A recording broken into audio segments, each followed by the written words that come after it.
কিন্তু বাড়ি আছে।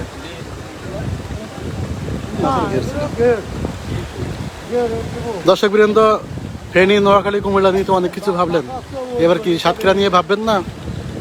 দেখুন, খুলনা পাইকগাছায় সাতক্ষীরার অদূর সীমান্ত, যেখানে বাঁধটি ভেঙে কি পরিমাণ বেগে এই পানিগুলো লোকালয়ে ঢুকে পড়তেছে।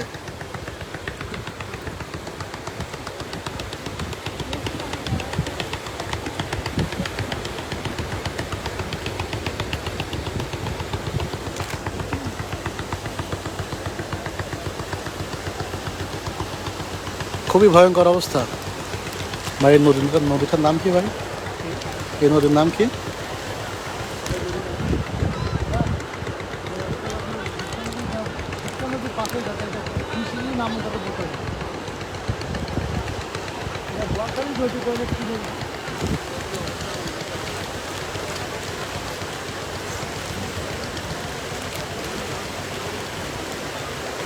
আমার সাতক্ষীরাবাসী যারা আছেন তাদেরকে অনুরোধ করব, আপনারা এই বন্যার ভয়াবহতা কি অনুধাবন করতে পারছেন, বুঝতে পারছেন কিছু?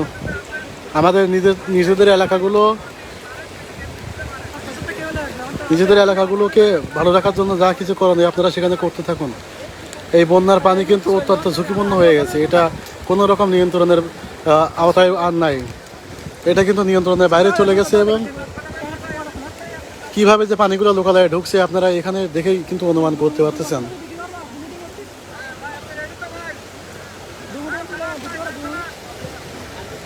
যারা যারা লাইভটি দেখছেন প্লিজ শেয়ার করে দিন, শেয়ার করে মানুষের মধ্যে সচেতনতা বাড়ানোর জন্য অবশ্যই শেয়ার করতে হবে। শেয়ার না করলে মানুষ দেখতেও পাবে না, তারা সচেতন হতে পারবে না।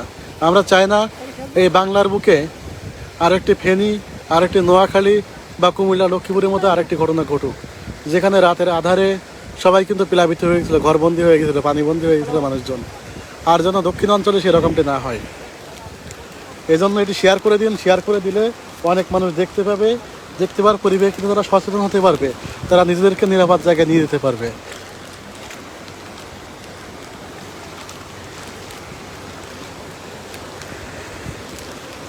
প্রিয় দর্শক, আমার পিছনে দেখতে পাচ্ছেন এটা শিবসা নদীর একটি শাখা নদী। এখানে এই নদীটি সরাসরি শিবসা নদীর সাথে সংযুক্ত, যদিও এটার নাম আমি জানতে পারিনি।